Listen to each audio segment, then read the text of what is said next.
Good afternoon, everyone, and welcome to this afternoon's session of the PG Week. So today we start our International Focus Day. So today we're going to have your complete guide to international postgraduate study at the University of Suffolk. And I'm joined by Stephanie from the international team, who's going to take us through that. And then it's going to be followed by an international student panel, which is going to be in the second hour of this session. So I will pass over to Steph now, get your presentation up.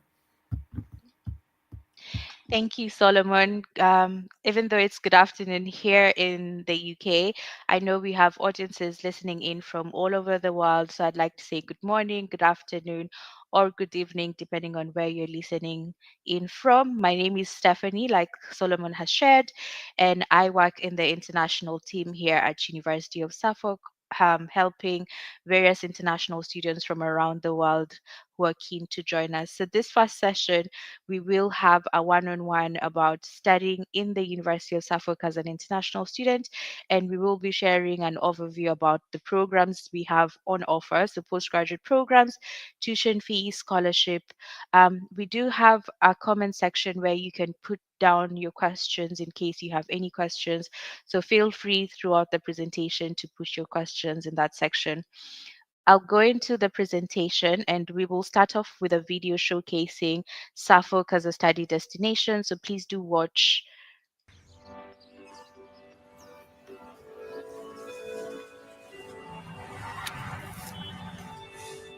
Wake up to a story that's ready to be written.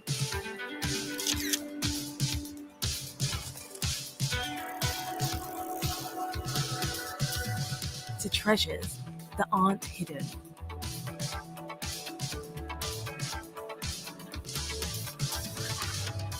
Wake up to new friends about to be met and made. And ancient places waiting to be discovered.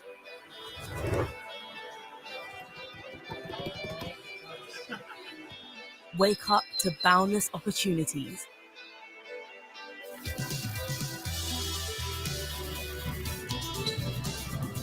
Becoming part of a community. And a new sense of belonging.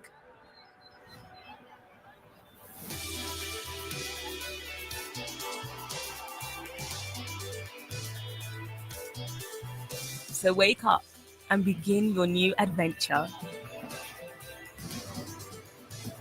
Wake up to Suffolk.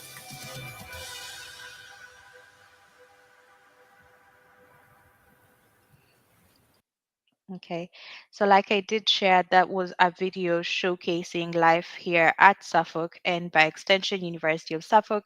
And I hope you've seen a bit of student life and potentially some things that you can get involved in eventually if you do come to study at University of Suffolk. So in terms of ranking, we're currently ranked 58th. And this is according to the Complete University Guide rankings of 2025. And it's notable that the university in the last 2 years has climbed up in ranking, so showcasing the type of university that we are and our commitment towards constantly improving our ranking. Um, Moving on to our location. So we like to refer to University of Suffolk as being ideally located and centrally located.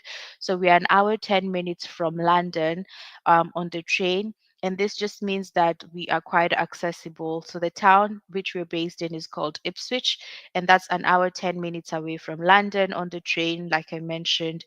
And it means that as a prospective applicant, your access into bigger towns like London is quite easy, but also if you're ambitious enough to want to travel the rest of the UK, it does give quite a bit of accessibility being that close to London.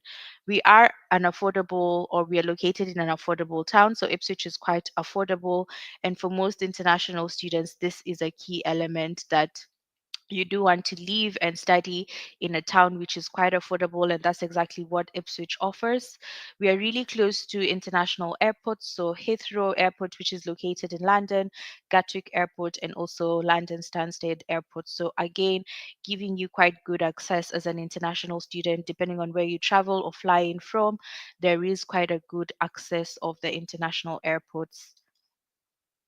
So in terms of University of Suffolk campus, our campus is centrally located. So it's about a 10 minutes walking distance into the town center. And what that means is that as a student studying here at University of Suffolk, depending on where you live, in terms of your transport cost, it's quite affordable, as most places, the train station, the town center are all within a walking distance, meaning that you'd save quite a bit of money not having to incur either bus or train costs. Our commitment to international students is profound and has been seen over the years. So, what you're currently seeing on the screen are some of our graduates and now alumni who have studied various programs with us here at University of Suffolk and have now gone ahead to become very successful in their different areas of expertise. So we have Dipali, who was originally from India, and then Emmanuel from Nigeria, and Kifa also from Nigeria. All of them have a few insights to share about their experience. So from Kifa, she shares the micro placement allowed her to develop skills taught as part of her master's degree and apply them in real life work environment. So here at University of Suffolk, we do know that international students are interested in opportunities to gain skill but also work experience, and micro placement is one of the programs that we run, which is a 10-week placement program for international students and students in general studying here at University of Suffolk to gain work experience within various parts of the university. So Kifa was a beneficiary of this during her time studying data science and artificial intelligence with us. And Emmanuel's statement or testimonial, part of it shared that Suffolk matched his needs, and we are a modern university that invests in facilities and industry standard equipment. So, meaning that while you study here, you will have access to high standard facilities which are up to industry level. It's an affordable location with everything you need within a short walking distance from the campus. So, like I shared, again, there's the element of affordability because the town center is within a walking distance. And as an international student, you will need to get access to maybe shopping for your grocery or touring various spots. So it's quite accessible within walking distance, and that makes it quite an affordable study destination. And then finally, Dipali's part of her testimonial shared that she chose to study at Suffolk because of the innovating teaching method. So we teach in a method called block and blend, which means that as an international student, you're able to focus on one particular module at any given time over a 4 week period and then move on to the next module. And part of her testimonial also shares that the block and blind approach means you get great understanding of each module and subject area. So you do get to focus on a specific module at any given time. So, what are some of the programs as a prospective international student that you can pursue with us here at the University of Suffolk? So, we have five main schools across the university, and the first one is the School of Business and Management. And we offer various programs, as you will realize in the next slides. So, because this is a postgraduate focused week or session, I will dwell more on the postgraduate business courses offered here at University of Suffolk, which we do have a number of. So we have International Masters in Business Administration, which is the International MBA. We also recently introduced the MSc Digital Marketing, which will be running from September 2026 intake. And we have MSc Financial Technology, which is also a new program which was recently introduced and has a September 2025 intake. So that means that if you're interested in that area, you can submit your application. We also have the MSc International Business Management. We have another MBA program called the Suffolk Executive Masters in Business Administration, so Suffolk Executive MBA. The difference between this MBA and the International MBA is that for the Suffolk Executive MBA, you do need work experience of up to 3 years. And for the International MBA, we don't necessarily need work experience. And then lastly, under our business school, we have HR focused programs titled MSc Strategic People Management and MSc Strategic strategic people management with extended practice. Like I mentioned, these are HR focused programs, and the difference between those two programs is that the one with extended practice does include a work experience opportunity. So that's in regards to our business school. The university, like I mentioned, has made quite a bit of effort in terms of ensuring our students have access to more than world-class facilities and good teaching standards. We also invest in various things that improve your skill, but also help you in terms of being highly employable as a student and a future career professional. So we have the Innovation Labs, which is a co-working community based here at the University of Suffolk in one of the buildings called the HM. And this provides access to hot desk space, networking, and collaborative opportunities. So even though you may not be studying a business program, these are facilities which are available to our current international students to use, and students can make use of this space to network and harness opportunities of employment. I will move on to the second school, which is the School of Health Sciences. Again, you will realize that under this school, we offer a number of programs. And apart from just offering various programs, we do also have quite good facilities that students are able to use to practice while studying various programs in this school. So we have simulated hospital wards where you can practice as a nursing student, for example, or a paramedic student studying with the University of Suffolk. We also have specialist sports laboratories, which were recently launched in the last 2 years. And we also have imaging suite and a bioscience unit. Part of that school also has facilities within computerized phantom head laboratories for dental students. So if you're studying dental hygiene or therapy with us, then you would have access to the said facilities. We do offer a number of undergraduate courses, but again, this is a postgraduate focus session, and I will delve more onto the postgraduate programs offered under this school. So we have three main postgraduate programs, that is MSc Adult Nursing. So just note that the MSc Adult Nursing currently only has a January intake, meaning that the next intake will be January 2026. This is a 2-year long master's program, and the ideal student that we sort of attract for this particular program is either a student who studied a science degree. So if your bachelor's was previously in a science background, then you do need to have a 2-2.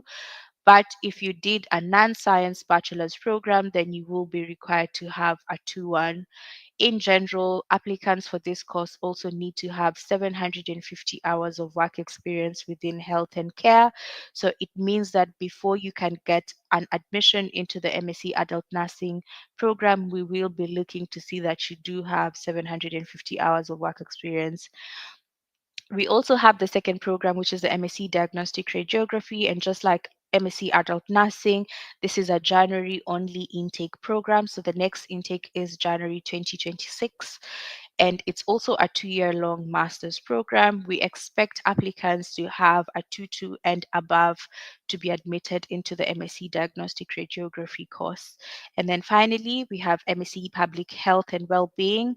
This program has both September and January intakes, so we are accepting applications for the September 2025 intake for MSc Public Health and Wellbeing. And in general, you would be expected to have a 2-2 and above to get into this program. The next video will showcase some of the facilities we have, and that as a prospective international health or health student, you would be able to use. So I hope you do get to see. The University of Suffolk is a national leader in our clinical simulation facilities. No other university has got the breadth and range that we are now offering. We are currently in our state-of-the-art health and wellbeing building. All of the health courses that the university offers will experience some degree of clinical simulation. We have 2 6-bedded simulation wards that replicate a real-life hospital environment, as well as a child health ward and a midwifery birthing unit. You're experiencing what it's like to be on a ward. We can walk into that room and that patient may be critically unwell. we'll be able to help that patient. They speak to you, they can breathe to a certain extent. It's really interactive to build you up. So you're not going into placement and then being like, I don't know what I'm doing. You actually get to learn it as if it was happening. We have a community flat, which allows us to simulate and replicate health interventions in a community environment. We have a paramedic simulation space, fully automated models where they can practice their clinical interventions, feel comfortable with those skills before they go into clinical practice and see a cardiac arrest, for example. It'll be brilliant for the new starters because it will enable them to see what it's going to be like. You need that realism to then be able to kind of put all of your theory into practice and to prepare you for what we are going to probably see and do as paramedics. We have got a state-of-the-art, fully operational imaging suite on our campus. We can have volunteers, actors, and use models to simulate good X-ray technique. We have dramatically expanded the university's sports science facilities. It's all about increasing their employability for the future. The student experience is at the very centre of everything we do at the University of Suffolk. We teach them the theory, we create a space where they can experiment and they can be creative in terms of how they refine their approaches, but ultimately they need to get the skills and the experience to be employable once they finish their degree.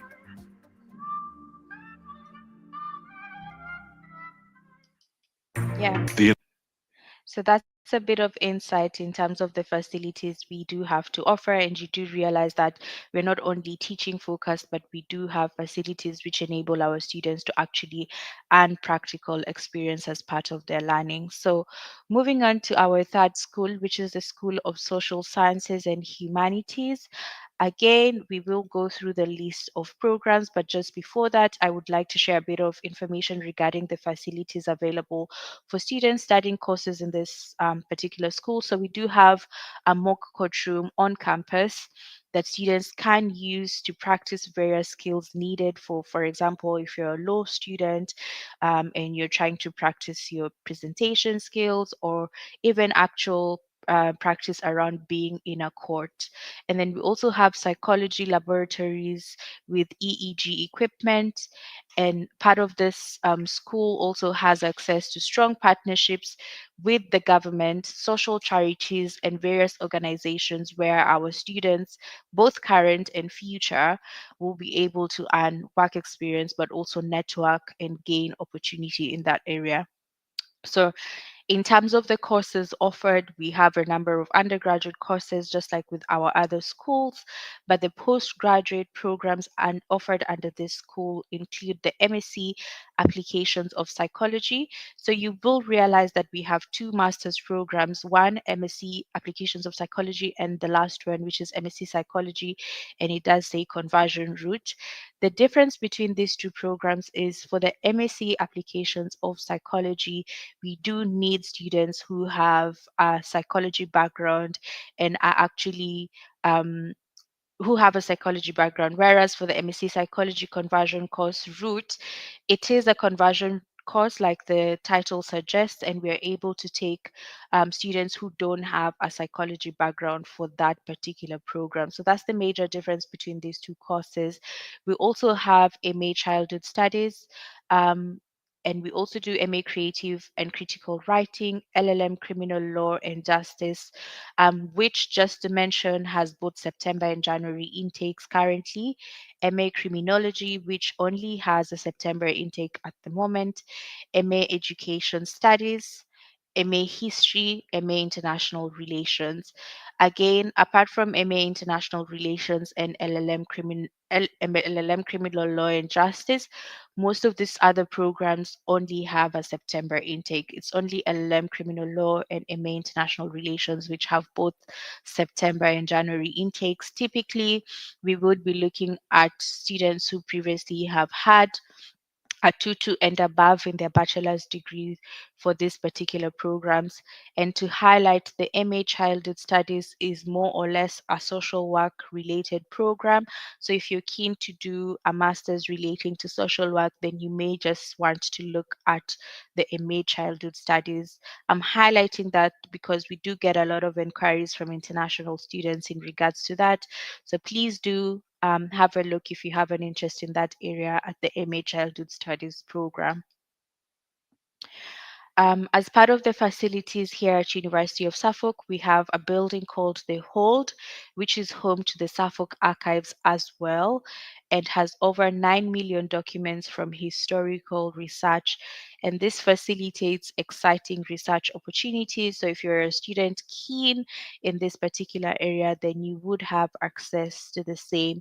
And it does generate unique collaborations between us as a university for academia and the public in general, because the Suffolk Archives is actually open to the public. And the fourth school, which is one of our biggest schools, is the School of Technology, which is on campus at our Digitech Center in partnership with BT at the Industrial Park. Students thrive on pushing the boundaries of what is possible within this particular school, and you will realize because of the unique offerings. So the Digitech Center offers high specification digital forensic laboratories. It also offers space for current students to network, but also access to software engineering and computing games design laboratories where they practice and learn. And we also have access to the VR headsets and the Juniper Network sound pit. So some of the courses offered in this school, just like in all our other schools, we have various undergraduate programs, but we also do postgraduate programs. And the three main postgraduate courses we currently do in this school is MSc Computer Science. And this course does have different pathways. So you can specialize in cybersecurity, artificial intelligence, or software engineering.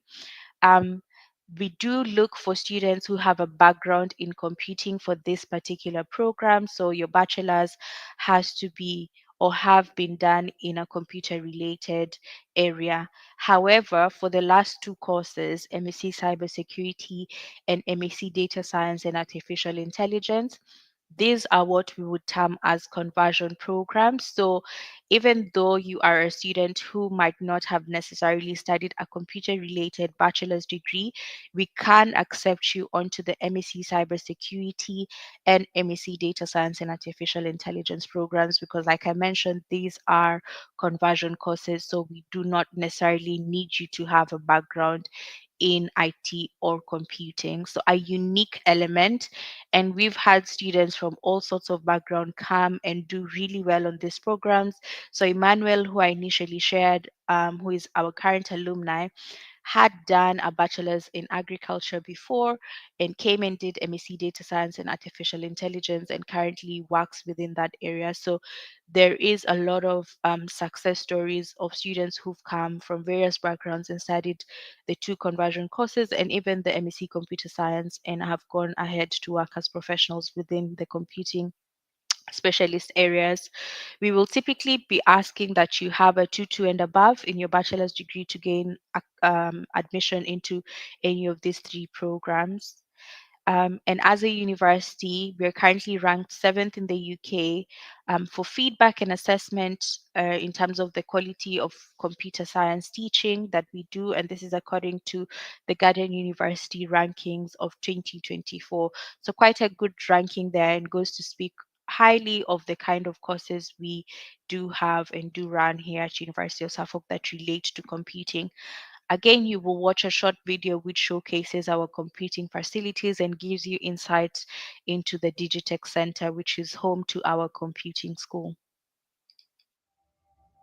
The Digitech Centre is a £9.6 million investment in the future.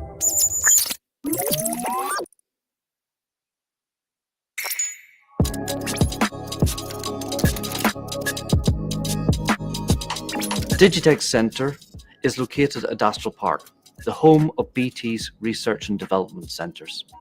The Digitech Centre has a wide range of top-of-the-range facilities. This includes a Dell AI compute server capable of solving terabyte-scale big data problems.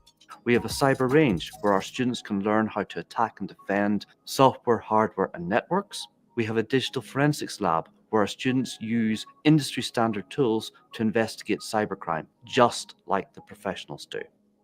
Our Juniper networking sandpit gives our students the opportunity to learn how to configure and manage enterprise-grade hardware, the same hardware used in the data centers of BT and OpenReach. We have top-notch computing suites where students learn how to develop software, websites, mobile phone apps, and also how to code securely and effectively. Digitech, or having a big cybersecurity range, is great to have access to so many facilities we can use to simulate different types of real-world cybersecurity attacks and to know how to prevent them, how to mitigate them, and how to deal with them in a real-world situation. Yeah, it's a building with a lot of cool stuff and a lot of great facilities.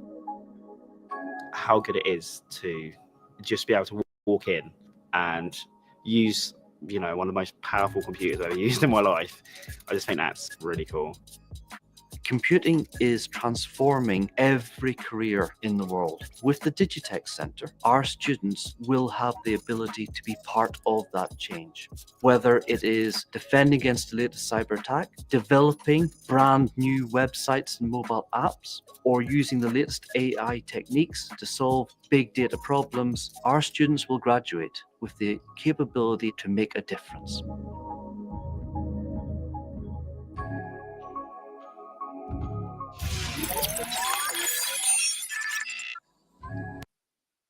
Okay. So that's a video showcasing Digitech, which, like I mentioned, is the home to our technological related programs. We do have the Suffolk Doctoral College. Our postgraduate researchers are the next generation of thinkers, and essentially we do try and ensure that research is original and dynamic here at University of Suffolk. So we do offer a number of PhD programs in the said areas. So PhDs relating to architecture, business management, childhood studies, computer science and informatics, criminology, education, English, creative writing and critical theory, fine arts, forensic psychology, heritage, history, law, psychology, social justice, social policy and social work, sports and exercise science, and also PhDs relating to sustainability. So, the key element about our PhD programs is that we have a rolling intake, and we're currently in the process of switching partners because initially we were in partnership with the University of Brighton, but we are just getting into a new agreement with the University of Essex. So ideally, our PhDs are run in conjunction with our university partner.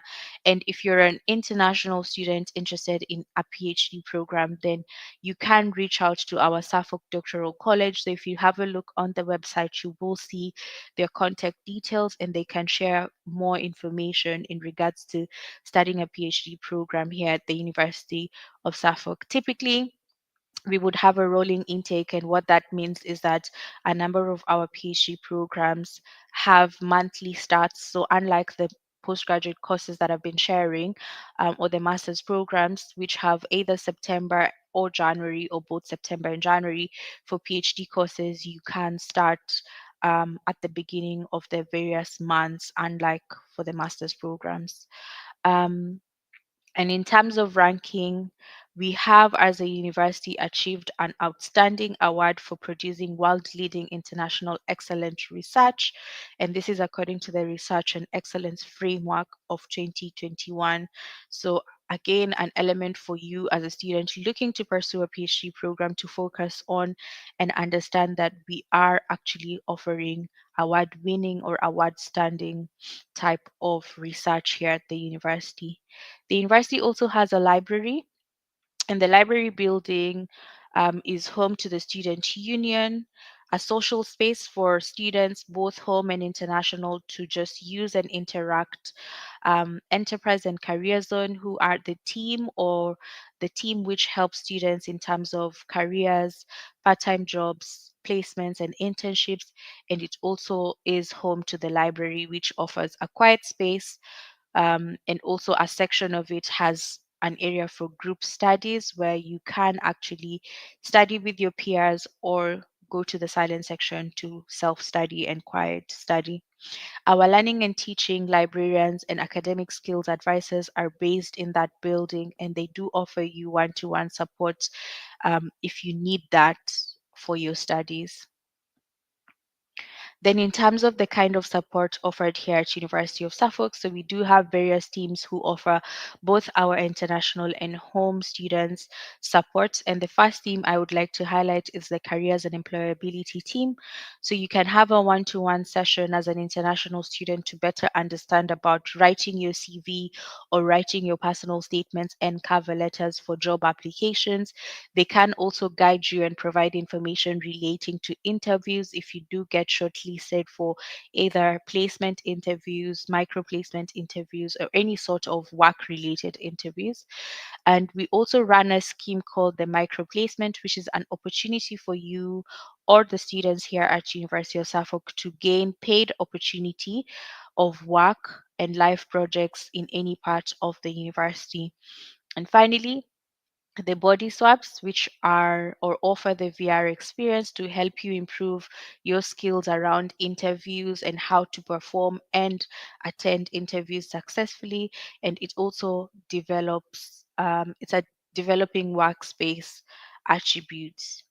So we're currently ranked second for career prospects, and this is according to the Watch Uni Student Choice Awards of 2024. So goes to encourage you a lot about the kind of, you're not only coming to study, but also we have teams who are professionals trained and will give you access to all the information and opportunities that you may need in terms of gaining career success.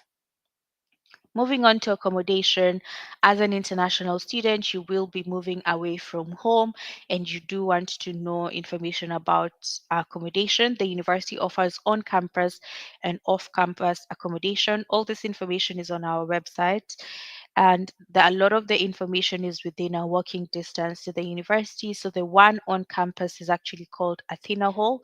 So this is the university which is about a minute walking distance from the main university building, which is the waterfront building. And then we also have Grimward, which is also within a walking distance, and Ormond House as an accommodation option. You will realize that it is quite affordable to stay and study here at University of Suffolk compared to other UK universities or other locations. So you're looking at, if you're to stay at Athena Hall, you're looking at £143 per week for an accommodation or a room offered within Athena Hall, which is 2 minutes from the main campus. So again, you don't incur transport costs. This is a self-catering accommodation, so it means that you will have to cook your own meals, but there is provision of the equipment that you need within the kitchen area, the shared kitchen area. The cost of the accommodation at Athena Hall includes your utility bills, so you do not have to pay extra for utility bills. It offers shared kitchen, which is a good opportunity again for you as an international student to interact with your flatmates and get to know more a bit about the people you live and study with. They do have private ensuite bathrooms, so it means that there is a provision for anyone who would be keen to have a private ensuite type of room. And then moving on to off-campus option, which is the 75 Greenwood, it's about £129 per week, and it's again 2 minutes from the main university buildings. It's self-catering, meaning that you'd have to make your own meals, and the cost does include utility bills. Offers a shared kitchen and does also have private ensuite bathroom options for you. Lastly, Ormond House, which is approximately £129 per week. This is about 25 minutes from the campus, and it's self-catering, including utility bills, and it does have communal kitchens with 12 ensuite bathrooms. So a range of accommodation offered both on and off campus. The second session involves current students who will be sharing their experience of staying in this different accommodation highlighted. So you will get to hear from some of our current students about where they stay, how they get on campus, and what their thoughts are so far. So we're currently ranked top 20 in the UK. So for the cheapest UK city for student accommodation, affordability, like I mentioned, is a huge element. And you do have that charity that with University of Suffolk being located in Ipswich, it's quite affordable for you as a student to live and study here.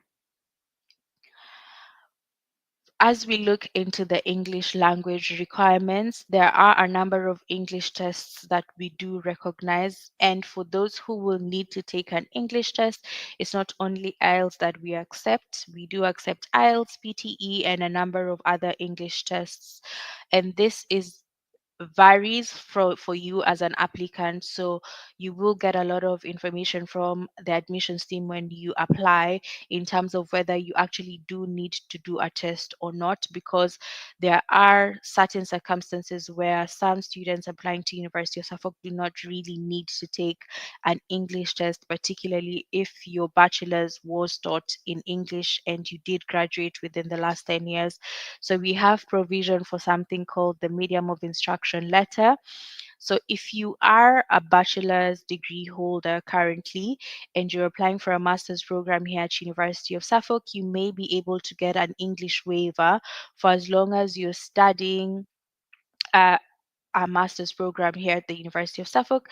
Your degree needs to have been awarded within the last 10 years, and the letter of proficiency you're providing needs to be signed by the registrar or the chief of exams officer from your previous university. Your bachelor's degree needs to be equivalent to a UK bachelor's degree, which for most of the students that we get, it is equivalent, and all your modules and your full bachelor's degree needs to have been taught in English.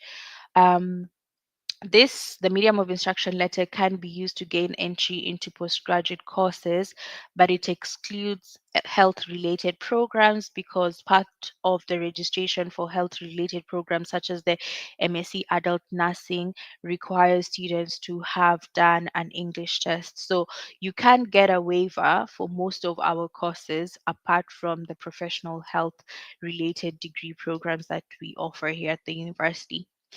Then looking into tuition fees and scholarships, the University of Suffolk does offer quite affordable tuition fees for international students. So if you're an international student looking to join us this September 2025 for a postgraduate program, then your tuition fee will range between £15,210 to approximately 18,470.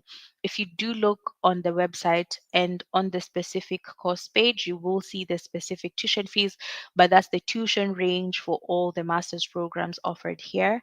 The postgraduate research courses, so the PhD programs, the tuition fee is yet to be set because, like I mentioned, we are in transition from partnering with the University of Brighton to partnering with the University of Essex. So the updated tuition fee for PhD programs will be listed on the website as soon as that partnership is finalized.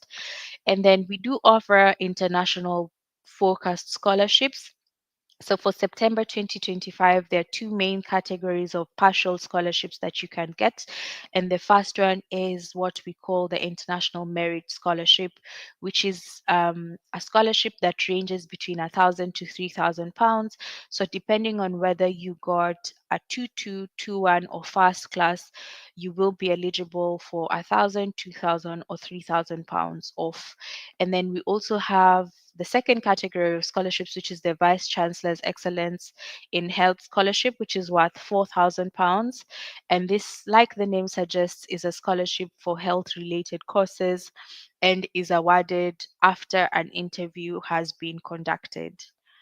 So those are the two main partial scholarships on offer from the University of Suffolk and for you as an international student.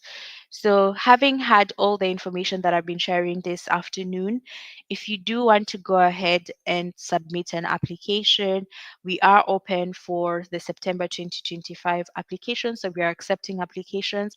If you're a prospective undergraduate student, then you can submit your application through UCAS.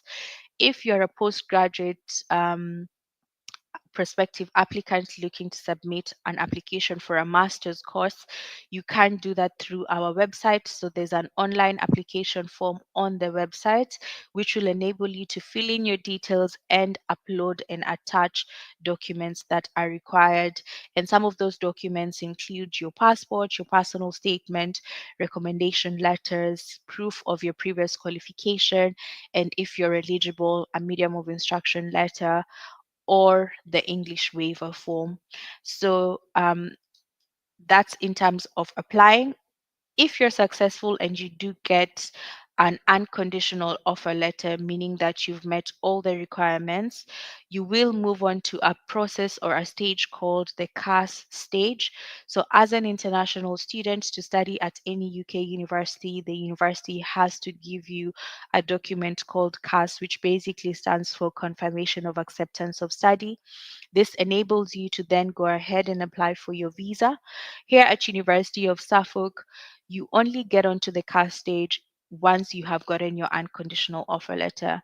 You will then have to do something called a pre-CAS interview, which just enables our admissions team to look at your eligibility as a student and your chances of getting your student visa issued. And if they're happy that you are a genuine and good student, then you will get your CAS issued.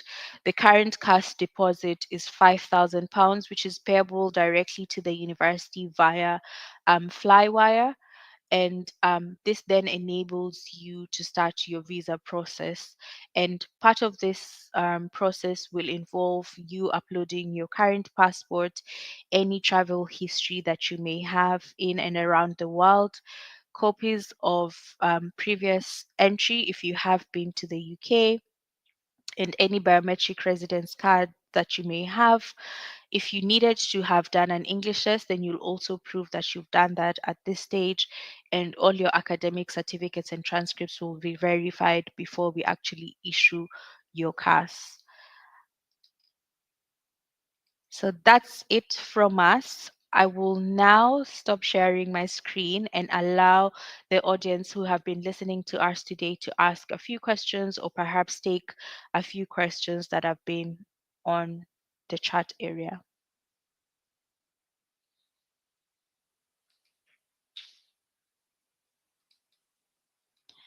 So I can see we've had a few questions posted in the chat area, and I do know my colleague has been responding to some of the questions, but perhaps for the benefit of those listening to us today, I will try and answer a few of the questions that have been asked. For someone who's currently in the UK, who has stayed in the UK for over 1 year, do I still need to write a test? So the English language waiver form is not dependent on whether you've lived and stayed in the UK. Like I explained, it's dependent on a number of factors. So whether you're applying for a professional health related program or not, we can give a waiver for non-professional health related courses, but there are different elements that we also check. So when you graduated, you must have graduated within the last 10 years, and the medium of instruction letter has to be issued by specific officials from your previous university, and those officials are your registrar, deputy registrar, or the chief of exams officer in your previous university. So the English waiver is there for most of our master's courses, but we will look at various elements before we actually let you know whether you qualify to get the English waiver.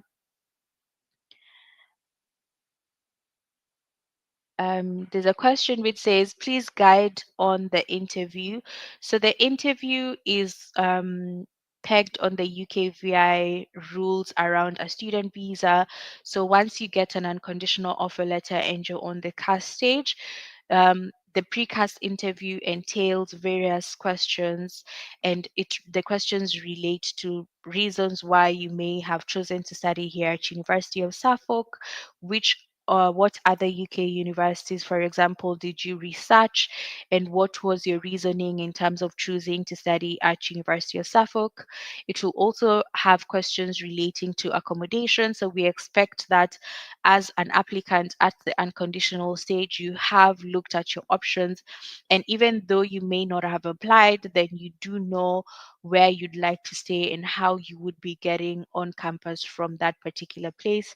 There will be questions about your future prospects, so what you plan on doing post doing your master's course, for example. So do you plan to go back home to your country and start your own business? Do you want to do a PhD program? So we would like to also hear about your future plans. So it's quite varied. There's a lot of information around precast interviews. It's not a unique thing to University of Suffolk. A number of UK universities do carry out a precast interview before actually issuing a cast to the students. So you can familiarize, you can do a lot of practice online if you just search precast interviews. And the specific regional managers in our international team tend to also run webinars which guide you as an unconditional offer on how to better prepare for those sessions.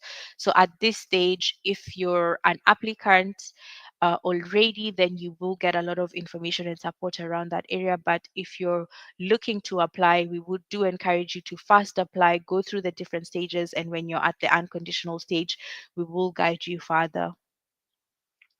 There's a different question which asks, I'm currently undertaking an MSc in public health with UNICAF. Can I graduate at the campus? I believe my colleague has answered, and the answer is yes.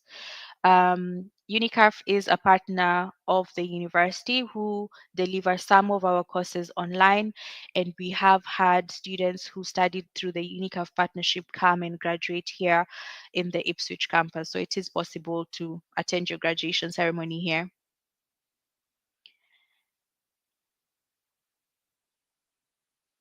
I think most of the questions have been answered. So we will wrap up. We have a second session which involves current students. So we will have 4 different current students join us for the 3 to 4 o'clock session. So we do encourage you to stay on. This is good for you and a good opportunity for you as an international prospective applicant to hear more about life at University of Suffolk, the experience of some of our current international students, and their top tips for preparing to study here at the university. So we do encourage you to stay on and listen to our current international students. I'll hand over back to you, Solomon.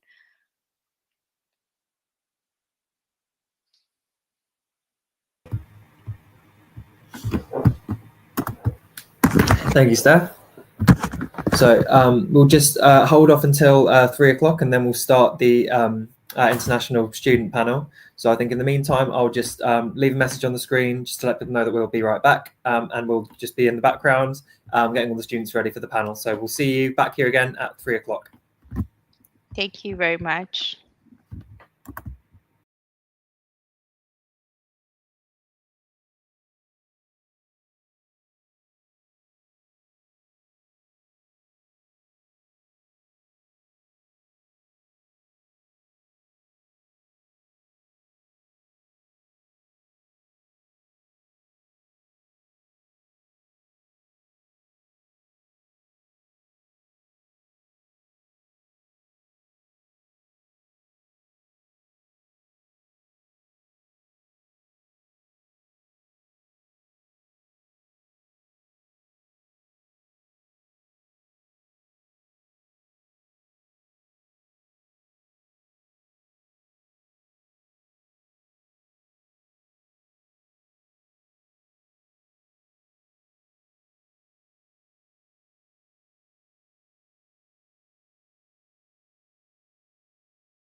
Good afternoon again, everyone, and welcome back to this second session of our International Focus Day for PG Week.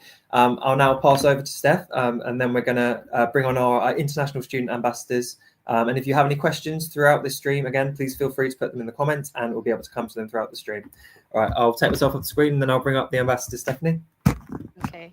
Thank you, Solomon, and thank you for staying on the live. Like we have mentioned, this is a student Q&A session, and we are joined by some of our current international students from various parts of the world. Once again, thank you for listening in and for joining this session. This is the student Q&A session, and we do have on screen now some of our current international students. So the student Q&A session is an interactive opportunity for current students to share their experience about life and studying here at the University of Suffolk, like you will hear shortly. This session aims to provide authentic insights for you as a prospective applicant in reference to various elements that you may be keen on. So, accommodation, for example, the current international students will also be sharing about their academic life, so what they're studying, and they will also share a bit of insight about campus facilities and social activities. So, to start us off, thank you very much to our current international students who are also actually student ambassadors. I will request each one of you, starting with Hannah, to just introduce yourself by sharing your name, nationality, and the course you're doing. So, over to you, Hannah, please. Hello, good afternoon, everyone. My name is Hannah Jenga. I'm a BSc adult nursing third year student, and I'm from Kenya. That's me for you. Thank you. Thank you very much, Hannah. Next up, we'll have Masi. Masi, please introduce yourself. Hi, everyone. Masi Kamau from Kenya, doing Masters in Business Administration. Thank you very much, Masi. Mohammed? Hello, this is Muhammad Saleh from Pakistan, doing international business in University of Suffolk. Thank you very much, Mohammed. And last, we have Osama. Yeah, hi everyone. My name is Osama Kumbo. I'm from Nigeria. I'm doing my master's in cybersecurity. Nice to meet you. Thank you very much to all of you. So, like I mentioned, these are some of our current international students. And like you will have realized during the introduction session, we do have international students from various parts of the world, mainly South Asia representation, and also quite a bit of representation from various African countries. So, going straight on to the Q&A session, and I will ask you, Osama, if you could share what type of accommodation you currently live in and how you describe your experience of living in that particular accommodation. All right. So currently I just changed accommodations. When I arrived at university, I stayed in Athena Hall for about 4 months. And after that, I decided to go for more private boarding and accommodation, right? For the sole reason that I can continue staying there after I am done with my program, because I finished up my program in about 7 months, right? So I decided to go for more private accommodations. It was quite easy. First of all, I'll talk about Tina Hall, then I'll also talk about getting the private accommodation. It was quite easy getting at Tina Hall because I booked my accommodation for Tina Hall when I was staying in Nigeria. So it was quite easy and straightforward. And for the private accommodation, same thing. I went through an agency, went through all the due processes, and I had like people to guide me when I was trying to get my accommodation. And the moving was also quite easy as well. So the process generally is really straightforward.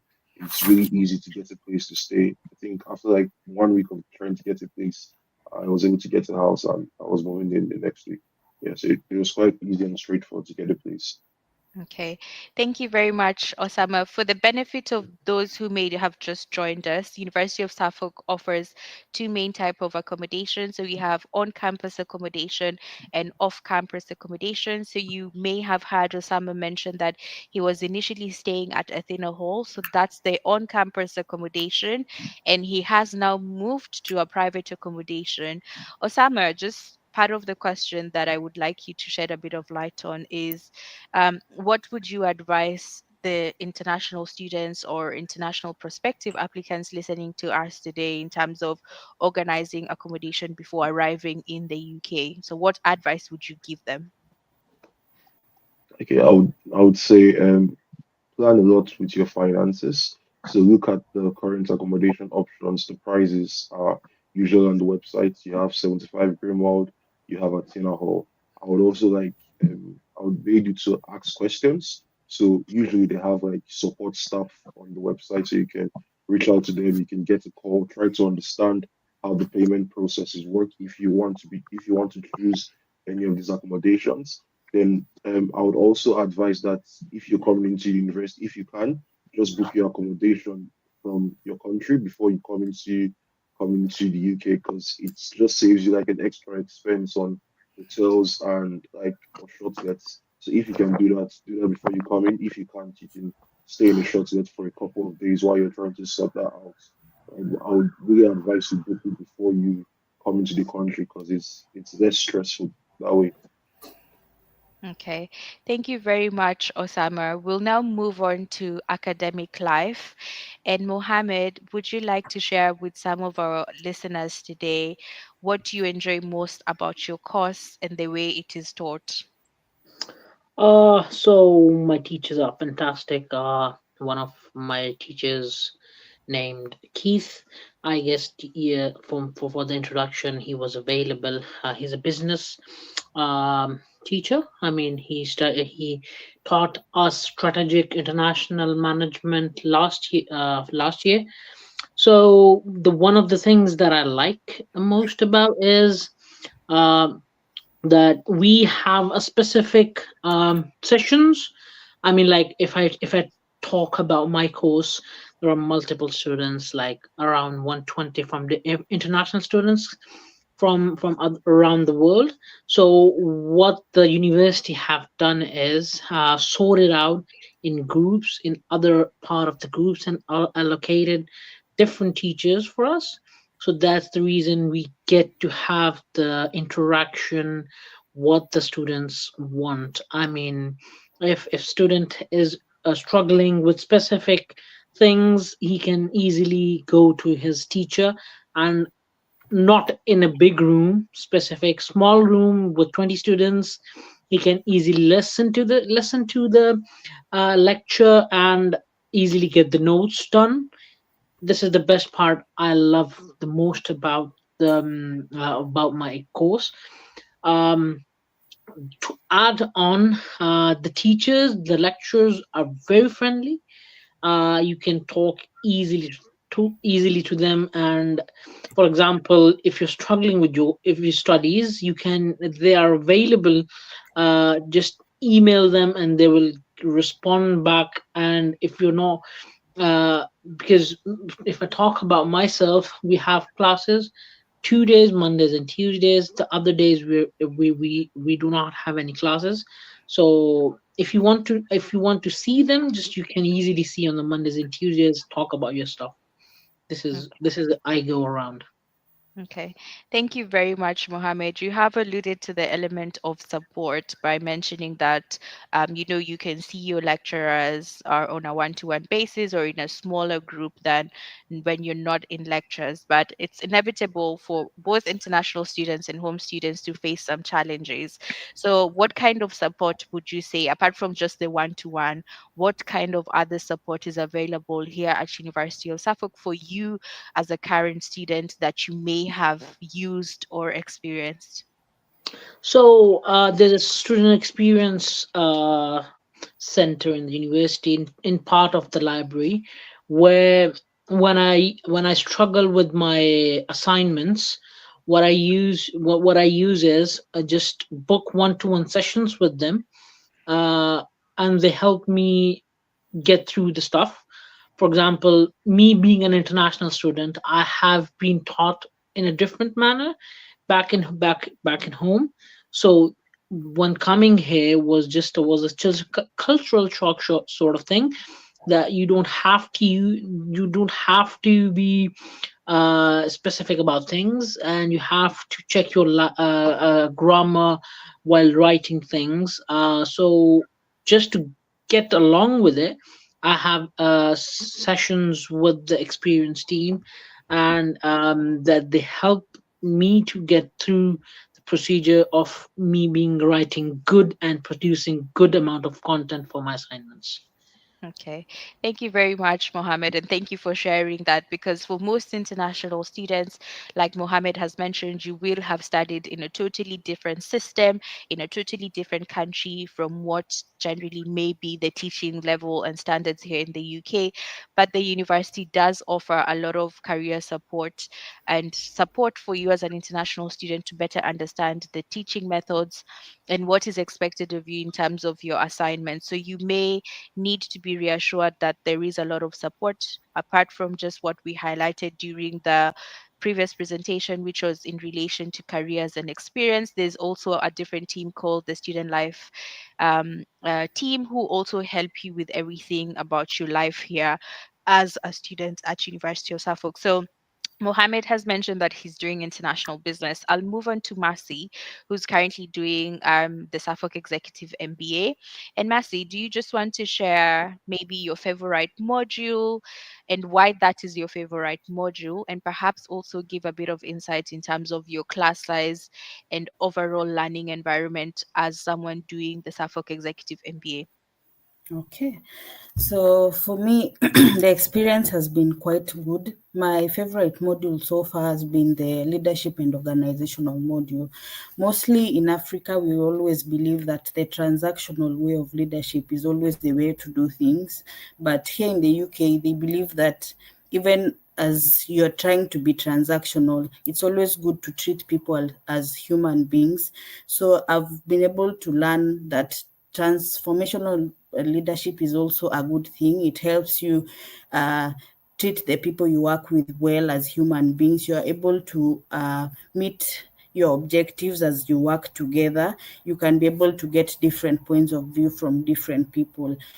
For the class size, it's just a small size. Now we are only 8 students, which is a good thing.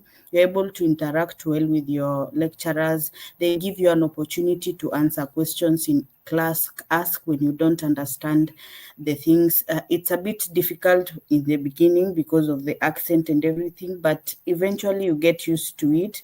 And the content they put on the Bright Space, you're able to interact with it before class. So it makes the class more enjoyable. And you're also meeting with people from different cultural backgrounds, different industries. So it makes it a good learning opportunity for both schoolwork and both in career-wise. Thank you very much, Marcy. Interesting to hear that there are struggles. Struggles are inevitable, but it's good and very positive to know that you're outward looking and settling down and looking at the positives. So really good, and thank you for sharing. Would you say that you have gotten support in terms of your settling down, and just as you embarked on this program, just maybe share the kind of support you got or the kind of support you're still getting? Okay, so my course leader has been very helpful. In case you have any questions with your assignments, with your referencing, he's always there to assist. When you are given the assignments, they give us a long deadline when we are supposed to be submitting. So as Mohammed had mentioned earlier, it's different with what we have been doing back at home. So you need guidance every step of the way. And my course leader has been very helpful because he's always there to help in case you have any questions. You can do the one-to-one meetings on Teams. You can always meet him on campus when he's around. So it makes the course really easy because you don't feel alone. There is always that person to help you. And if your lecturer is not available, we also have the learning services team at the library. So you can always engage them and get to know what you're missing out and what can be done to help improve the quality of your work. Okay, thank you very much. I'll move on to a slightly different topic or area, and this is in relation to the campus and facilities. So, Hannah, I will ask you to perhaps share a bit about some of the facilities here at University of Suffolk that you have used and how you think those facilities support your studies as a nursing student. To start with, actually, there are various support services in the university. So there is a chaplain, there is a student advisors, there is mentors, there is us, the ambassadors. I'm one of the student ambassadors as well. I've accessed the chaplain, and there is also counseling. I've also accessed counseling. Sometimes in these journeys, especially when you're a mature student, sometimes you experience some challenges. And these challenges, sometimes you need to look back and reflect. And when you reflect, sometimes you need to reach out. And saying reach out, then you need to reach out and know what kind of support do you need. There are as I said, there are quite a lot of support there, but then each support is tailored according to your need. And once you access that support, you will get what you need, and they will keep check on you as well. And you can always come back. So even if, for example, the counseling, which actually I did also use, is like you have the counseling, you got like 6 sessions. After those 6 sessions, if you didn't feel that you needed extra more, you can always reach out and say, well, I think I would benefit for maybe a few more. And that is also another opportunity. There is also the mentorship, which actually I'm part of mentorship. With the mentorship is when you have the new students, they come, they join, and then you kind of see them through the journey as they start. You can be able to guide them. I think they have few sessions where you guide them. So I particularly, as I've mentioned, I've used the chaplain, and I've used the student advisor, and counseling. I've used that, and it's really great. And I think, I don't know what I can say. I think it's amazing. Thank you very much, Hannah. And like Hannah has mentioned, we do have various support teams. So we have the counseling team. We also have the careers and experience team. We also have mentors who tend to be current students. We have the student ambassadors. We have us in the international team. And there's also the student life team. So all these teams are based in various parts of the university. And like she mentions, as a current student, you will have the opportunity to interact and get the kind of support you need throughout your studies. Hannah, just back to you. Would you say the availability of this support teams have helped your studies? And if at all this was not offered, do you think that would have affected your studies? I think personally, actually, just coming from where I come, because I don't live in the campus, I live about an hour and a half. And actually, I choose to live there because actually, I think I used to read and I used to see about the University of Suffolk. I never heard of it before. And when I started studying there, I feel this is the place I want to be, because I've studied before in other universities, and I did not gain the same experience, still within UK, but I did not get the same experience. So the University of Suffolk, I think the student, we are the center of we are the center, so we are put at the center of everything. So if you needed any support, they are there for you, and they will direct you. If they won't be able to support you on that area, they can be able to direct you to the right path where you need to get that support. If it was not for the University of Suffolk, I don't think I'll be here at this particular moment. So the University of Suffolk have kindly have shined light on my life, and I think this is the best place. Anyone who is willing to be a student, especially when you are coming, also when you are new in the country, you don't know much. There is a lot to offer as well. The university is very friendly, is very welcoming, and I don't know how I don't have a word to describe it, but I think it's the place you want to be if you're a student and you're looking for somewhere to go and study. That's all for me. Thank you very much, Hannah. Indeed, as an international student or a home student, the kind of support and sort of like um, guidance needed for students to just be successful in their studies is essential. And as a university, we have invested a lot of time, but also finances to ensure that all the support services are available to you.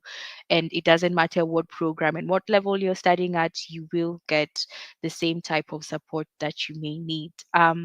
So I'll come back to you, Osama. And as a student, you're not always in class, of course. You do have your lectures, but outside class, would you say the university offers spaces where you can interact with your fellow international students, or even you can interact with some of the home students? Have you used those spaces, and what are some of the things you do in the spaces on campus? All right. Thank you very much, Stephanie. So, in terms of social activities, the University of Suffolk provides a lot. We have the Students' Union, which is mainly after your students experience, like you experiencing school life to the maximum. First of all, we have the Freshers Week, which is like a very good way to get started with the program, a very good way to kind of like test the waters, meet a couple people, and to help you like get a little bit more free with the environment, right? After the Freshers Week, one of the things I've participated in is called social sports. So social sports is a great way for you to play sports without exactly committing. Like you're not playing it competitively. You're playing it to just meet a couple people, have good bands, and make friends. I play basketball almost every other Monday. Because the University of Suffolk also has a Move Gym, which is about £5 a month. It's a great way to keep fit. So if fitness is your thing, if lifting weights, cardio is your thing, it's also like a very good extracurricular activity. And then you have the SU space, which most times me and some of my classmates we go and play tennis and pool in between classes or when we just come back from classes. It's a very, very chill way to unwind after a stressful day. There are a bunch of things to do around the university, and you get to kind of like find what is for you. In terms of societies, you have societies like the Trust Society. So you just have to, for you to get started with all these things, go to the SU space, ask around, ask questions, and you just kind of like need to find your niche or something that is for you at the end of the day. And another thing is you also need to find your people. Like I have friends I play board games with every other night. I play Monopoly with every other night. So it's about you finding the right balance between you studying and you actually doing something fun because you are meant to enjoy your university experience, not just keep your head buried under a book the entire 1 year. Yeah. Okay, thank you very much, Osama. And I like that you mentioned the student union. So we do have the student union here at University of Suffolk, who are a dedicated team and organize a lot for all our students, both home and international. And I think it offers quite a bit of social interaction for current students to just get to know each other. Osama, would you say through those social activities you have learned about other people's culture? Would you say you've taught other people about your culture? Yeah, yeah. I'll give you an example. The Student Union has organized a food crawl. Last night they did something called a prize night, which was you and a couple people playing games to get prizes. I have learned the last when I went for chaplaincy the last time, I spoke with a couple Pakistani people, a couple Indian people, trying to understand how the economy in their country works. They're also trying to understand how the economy in my country works as well, right? So I've learned different things. I would speak a little bit of Hindi now, right? So I've learned a couple things from them as well, right? So it's a really refreshing experience. You being able to see the world outside of the view or outside of your society. So you're not just experiencing the UK society, you're experiencing society like a very, very diverse cultural society in University of Suffolk. And the University of Suffolk is very, very enabling to make all those individual societies like express themselves as much as they can. So it's really, really refreshing. Okay, thank you very much, Osama. So, Mohammed, the next question is for you. Being an international student, how easy would you say it has been for you to make friends and to interact with not only international students, but also the rest of the students here at the university? Thank you. As Osama mentioned, there's a specific area for chaplaincy. So most of my friends I made from there. Linda, who runs the chaplain area, is one of the loveliest people I've ever met. She is very interactive. Shares a lot of things. what about her life and her experiences being in UK.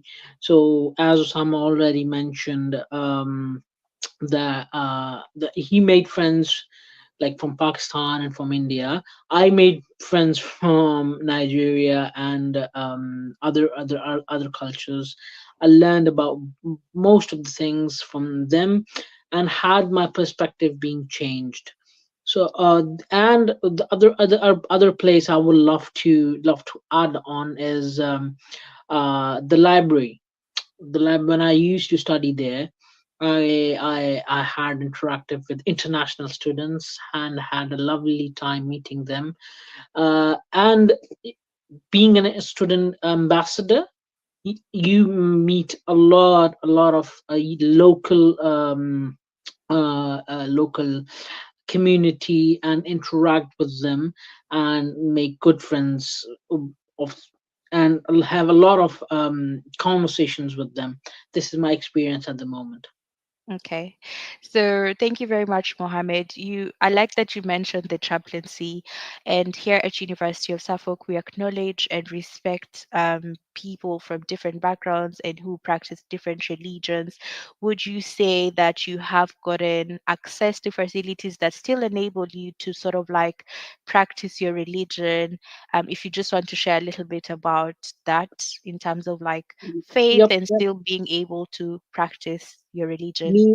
Me being as a Muslim person, we do have a specific area for praying, and university is within the mosque is within the university surrounding, so it is very easy for me to get to my mosque and pray my prayers, which are five. I don't want to get into it, but if you're practicing person and practicing religion person, you can easily go to the mosque. And if you are in the lectures, in sort of lectures terms, and you cannot leave the university and cannot come back on time, university in the chaplain area, where chaplain area, apart from that, there's specific place have sorted for the Muslims to pray, where you can practice your own religion.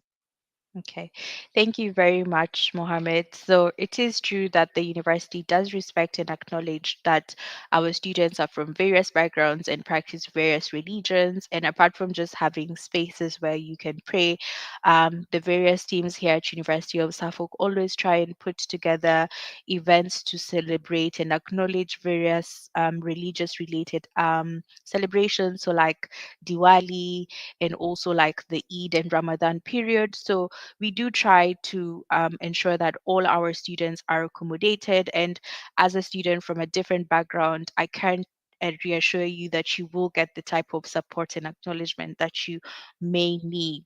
We will now move on to Hannah.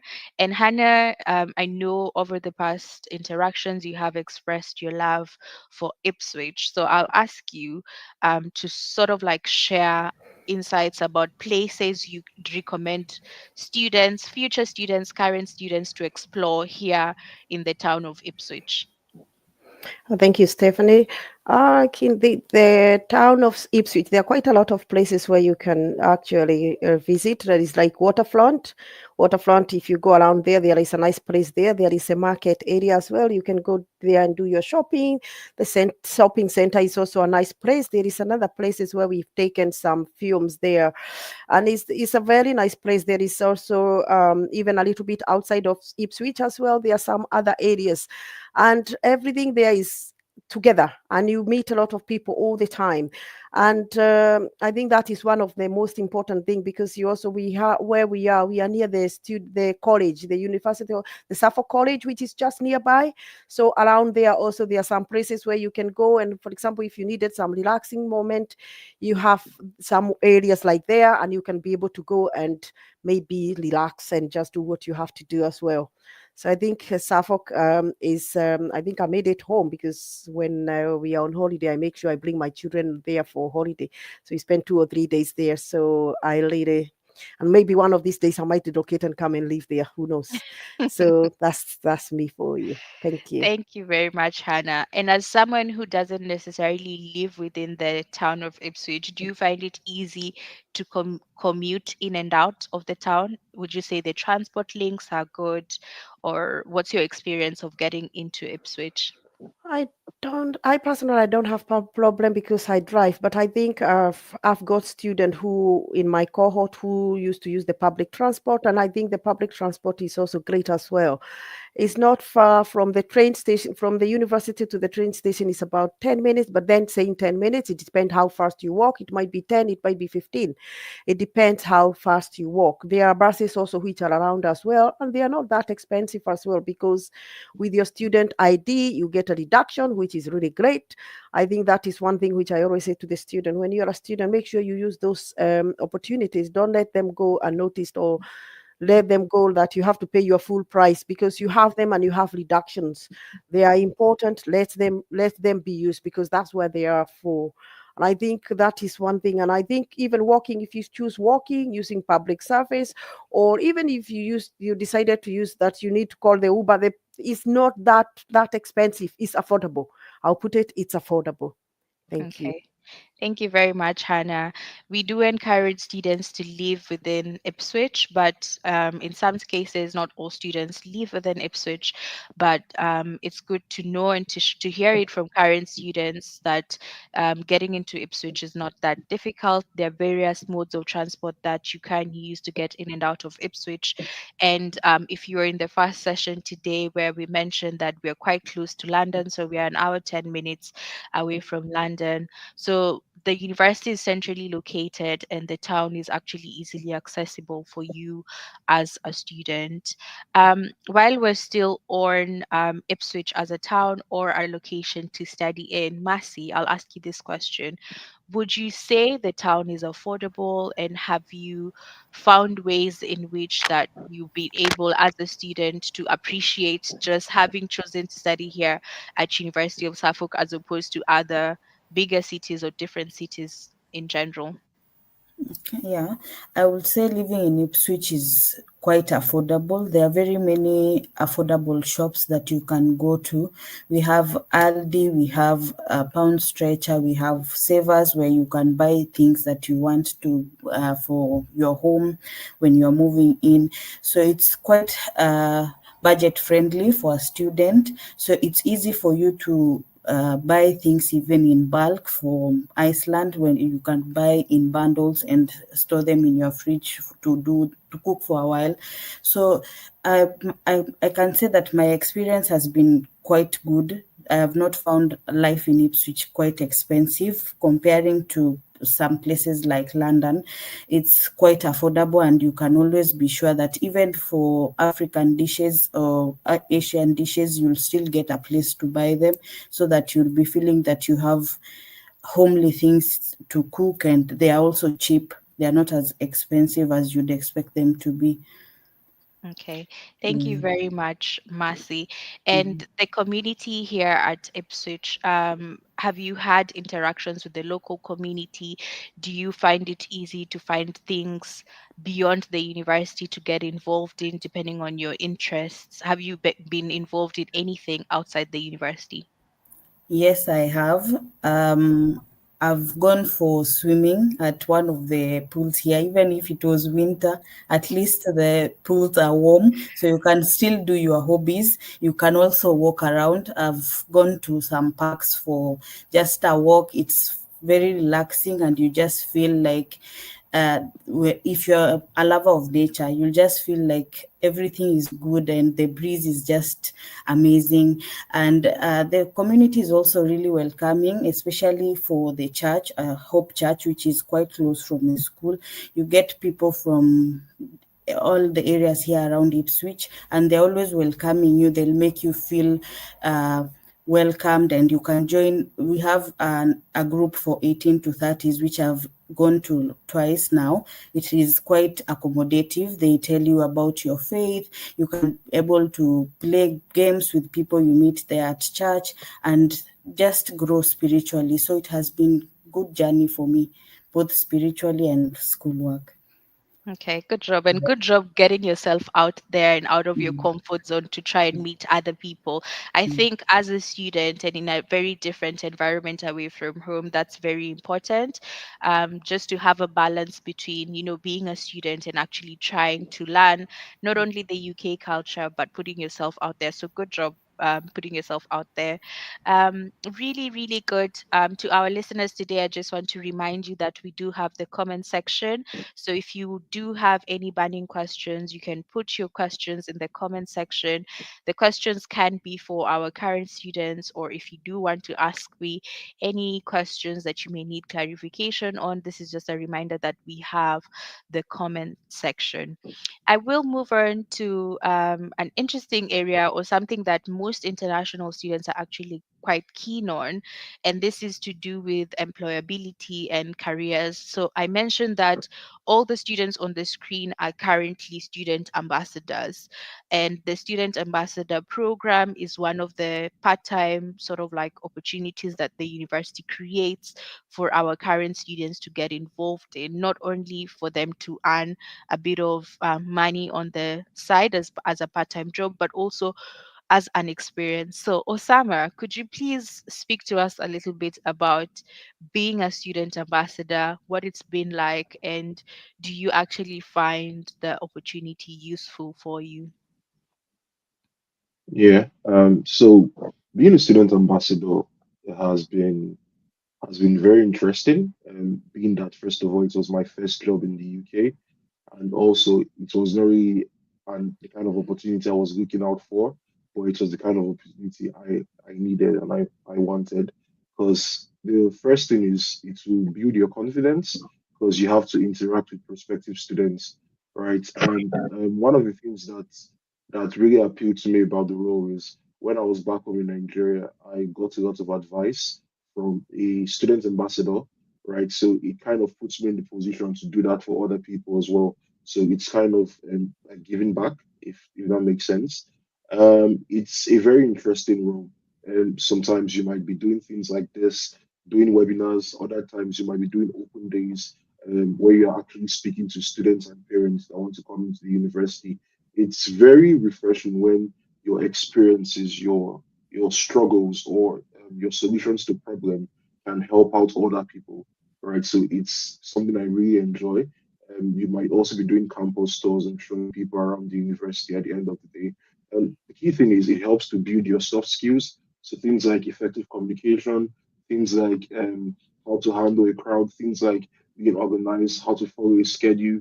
As a student or as a human being that wants to get a job after graduation, these are very important skills. And these skills are not necessarily going to be taught inside of the classroom, right? So these are things that you need to do by with roles like this and with interactions like this. So being a student ambassador has been a very, very rewarding role for me. And I think if you can get the opportunity once you come to the University of Suffolk, it's something you should definitely take advantage of.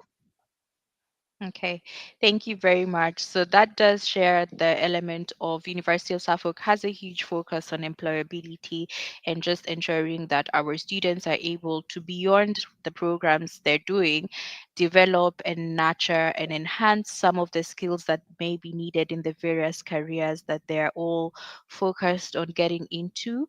And beyond being a student ambassador, Osama, would you say there are other schemes offered by the university that you have explored that give you an element of careers and developing skills, if any, that you've been part Yeah. of?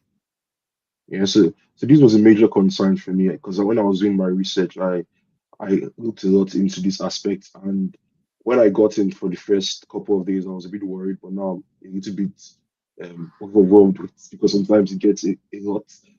I have something called micro placements, which is like 30 hours of work experience with a research fellow. We're working on the smart house project. That has been very, very helpful because I'm working with technology and IoT devices I've never worked with in my life. That is just one of the schemes. Recently, I came second. My team came second place in a hackathon, and I got 5 weeks of work experience at a software company. That is another of the schemes put together by the university to help you gain like reward experience. Then, in terms of like other work, I teach part time, and it's also something that gives me a lot of experience as well, right? And lastly, there's the careers and enterprise team, which is really my favorite part of this university. If I was to pick anything, I would say is that there was a time I was feeling very overwhelmed in terms of like my future employability because I'm new to cybersecurity and I kind of like needed to know how do I make the shift? What else can I do on my path to improve my chances of getting a job once I am done with this program? And I booked a one-on-one session with one of the advisors, and she gave me like a whole plan, like a whole playbook on what to do. She gave me spot employers that are going to offer sponsorship, like a list of employers that are going to offer sponsorship once you're done with the university. She gave me certifications I can start working on. She gave me things like grants I can apply for to pay for those certifications. Like the help was really, really tremendous. And there are also other things such as body swaps. So if you're the kind of person that you struggle with interviews or struggle with one-to-one interactions, right? So you can do something like body swaps. It's a VR simulation whereby you go under a VR headset and you answer questions like a real life interview scenario. Once you are done, it gets reversed, so you see how well you do in the interview. You kind of like see your problem points and you can improve on that. Skills like that are things that are invaluable because you know how many times you have not gotten that job because you flopped it on the interview. So it's a very, very crucial part of the university and something you should definitely take advantage of. Okay, thank you very much, Osama, for sharing. So, for any prospective international and or home student listening on here today, that's a bit about employability and careers. There are different opportunities that University of Suffolk has put in place to ensure that you can gain and develop skills around careers. And around careers still, Hannah, could you please share what has been like the highlight of you undertaking a career in nursing, and if any, a memorable moment within the University of Suffolk?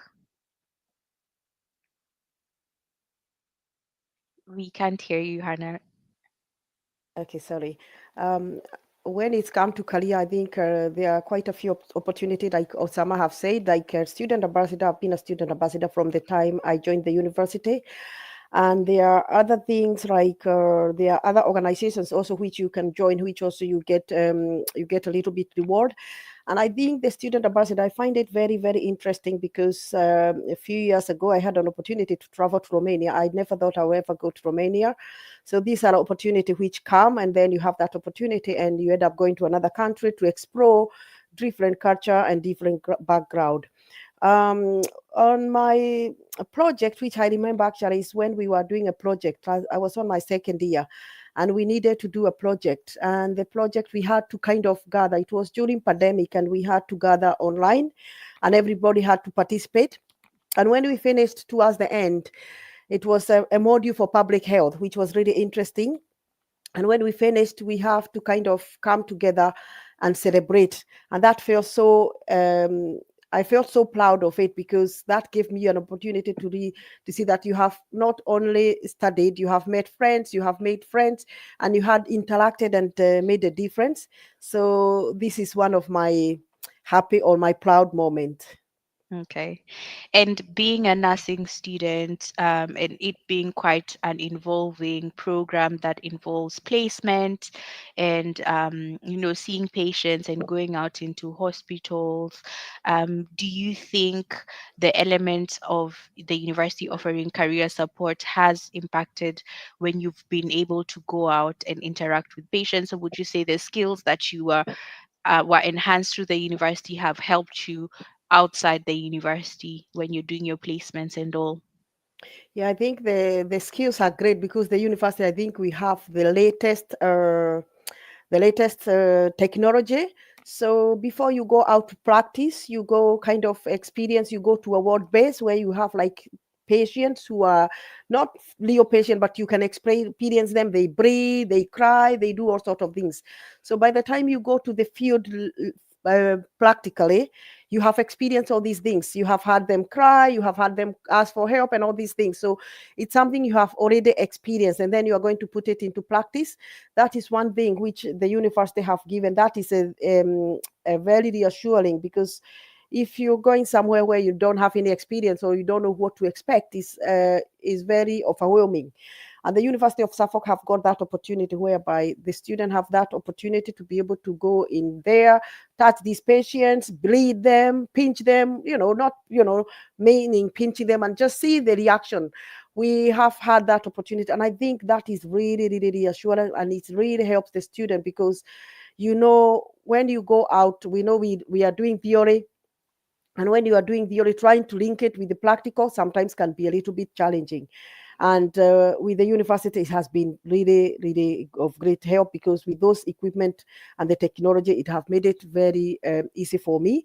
And also to know that they are there, even when you are not there, when you are not in uni and you really needed to go, and if you feel that you're very lonely or you went to placement and you felt overwhelmed, you can always come back and book a room and you can be able to interact and just see how things are. And also coming on that, because there are other things which we normally do, like OSCE, the obstructive structured examination as well, whereby you have to you have that opportunity where you can be able to go and practice in those fields, and then you'll be able to better your mark. And then you can record yourself. The other student, they are there, they can record you, and then they can always feed back to you, and you can always listen to the video, which I think is really, really great. And it does help students who have never been out for practice. I think that is one of my good thing in the University of Suffolk. Thank you. Thank you very much, Hannah. I think what Hannah has been referring to as she shares her experience of practical element is the wards available here at University of Suffolk, and we do have mannequins which behave exactly like human beings. So they breathe, they can make noises, and the nursing students particularly, have a chance to practice using those in the initial stages before they actually go out into real placements to meet real patients. So again, just showcasing and highlighting some of the element of facilities, student support, and the experience you'd have as a student studying here. Now, our last area that I would like you all to share a bit of information about is in regards to applying. So we've been speaking today to prospective applicants who may, after this session and after all the information you've been sharing, may be keen to apply to come and study here at University of Suffolk. So Mohammed, do you want to share just a bit about your application journey? Like, how did you apply to University of Suffolk? Did you get prompt communication? And what would you sort of like advise a prospective applicant to do in terms of their application journey? You're muted, Mohammed.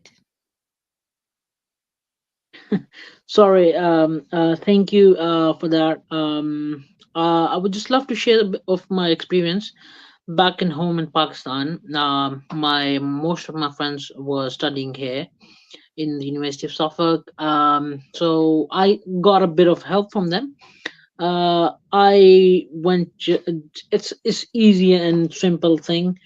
Just go on the university website and find out the best um, subject or a course you're looking for. And what you're looking for, I mean, for example, me being an international business student, I was looking forward to it, and just went out to the website and applied for my course.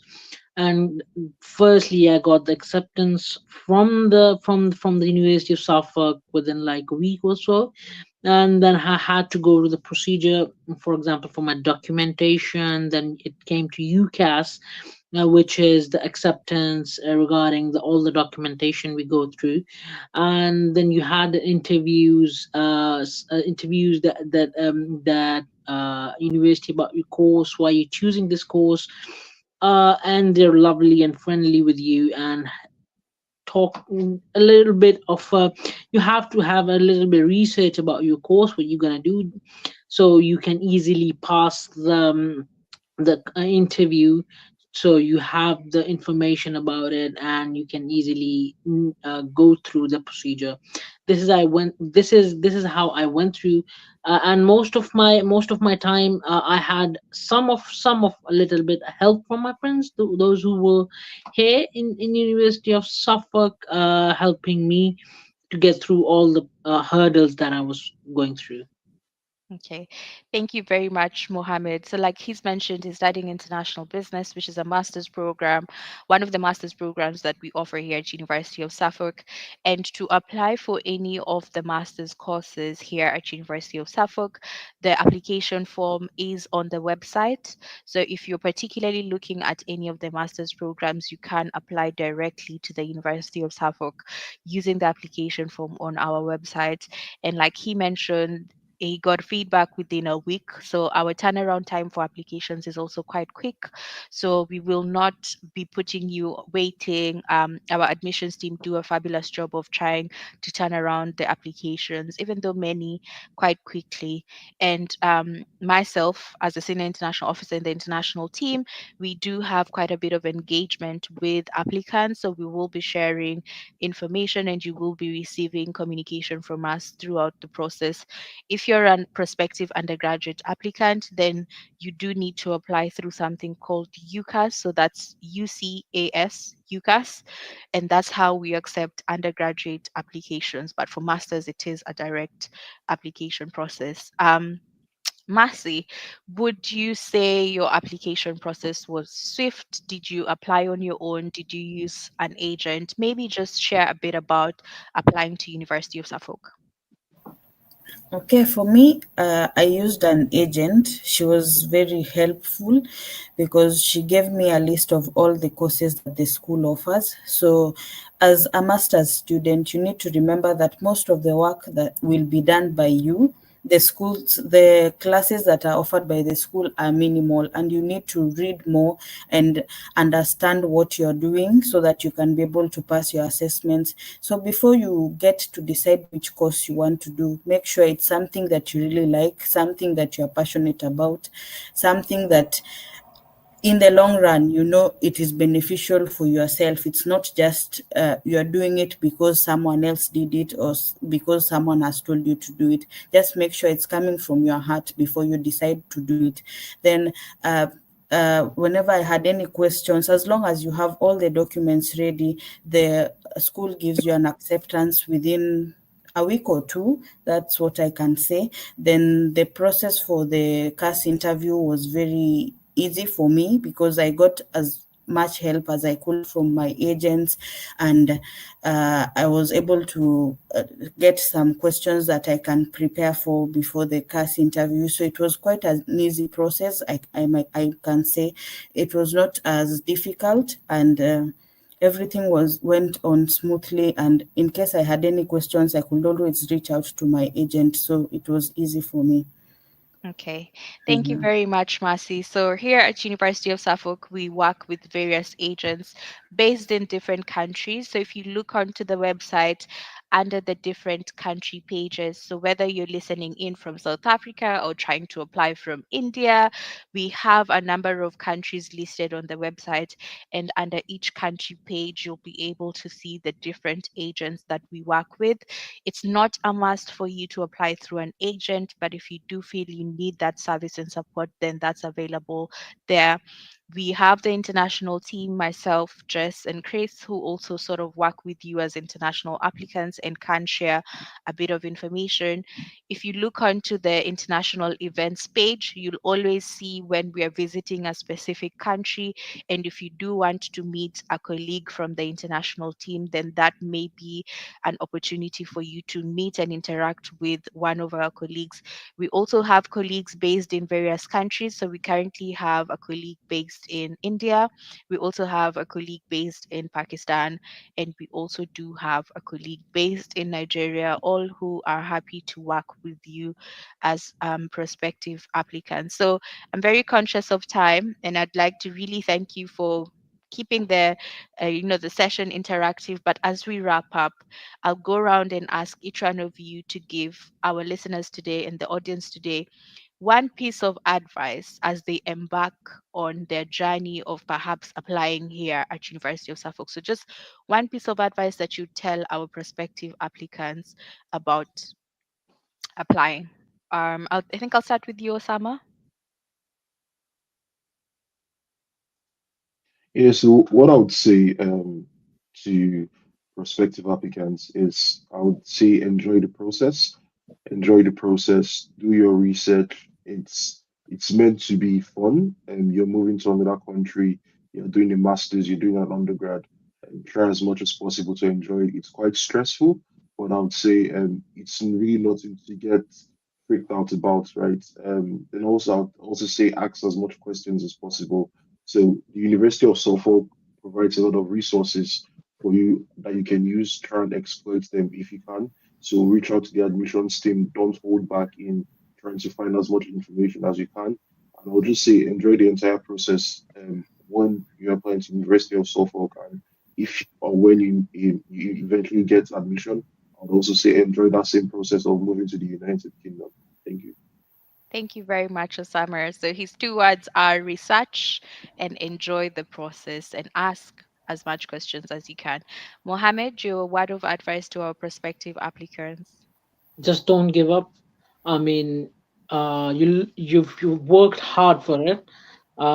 Just don't give up. I would just say that don't give up about your passion. Don't give up about your learning procedure. You're going to a different culture, but you have to adopt. But don't give up about it. I mean, just try harder, and everything will open up for you. Just don't give up. Thank you very much, Mohammed. Masi? I'll say that make the most of the support you get from the school.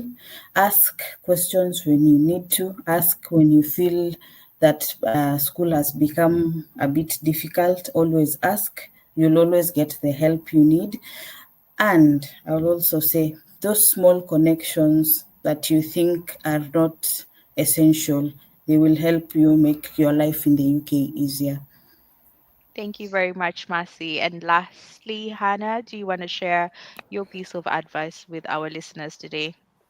I think my piece of advice with the listeners today is like make sure that when you get the opportunity, when you join, when you get offered the place, make sure that you have time to attend the event, because on event you socialize, you get the supporting networks, and you have all you need. So, and make sure that you use all the available support. Let it not go on waste, but make sure that you utilize it, and that will help you. And I think that is one thing which actually as a student sometimes you don't know, but we have had a lot of people's experience that the University of Suffolk, they are very welcoming and people are there willing to support you. So my two words is make sure that you make time to attend to the event. Thank you very much. Okay. Thank you very much to everyone who's listening in and who has been listening in, and a very big thank you to our student ambassadors. The student Q&A session would not have been possible without you. So a very, very big thank you to our student ambassadors. And I think in summary, what we have been saying this afternoon is we do welcome students from around the world. We are willing to welcome you as a prospective applicant, and we look forward to receiving your application. And I do hope these sessions have been insightful. The students have shared incredible insights, and just listening from people and hearing from people who are currently studying with us about their real experience relating to very different elements, I think has been quite a good experience. I'm sure everyone has gained a much more clearer understanding of what we have to offer here at University of Suffolk, and we look forward to welcoming you this September and in other future intakes. Thank you very much. And over to you, Solomon.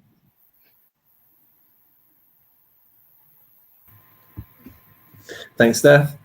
So that brings us to the end of this session from PG Week. And then tomorrow we've got two more sessions. So we've got a session going through all of the courses that we offer as a postgraduate study at University of Suffolk. And then we have another student panel in the afternoon as well. So feel free to join us for that. All right, thank you. Thank you.